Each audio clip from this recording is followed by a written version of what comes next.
Evet, şu anda Çöşlü Kavşağı'ndayız.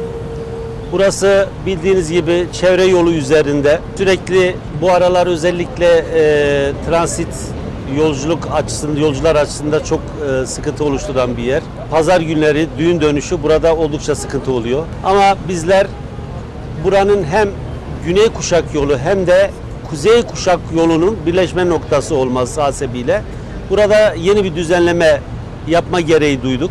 Bildiğiniz gibi bir hafta önce, yani geçen hafta Sivas yolu ve Adıyaman yolundaki kavşakta düzenleme yaptık.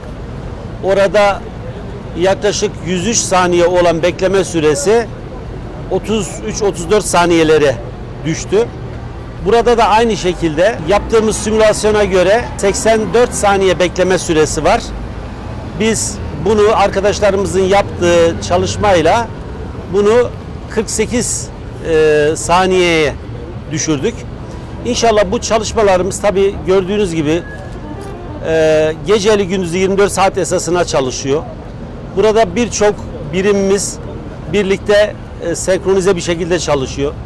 Kısmet olursa hafta sonuna kadar yetiştirmeyi hedefliyoruz.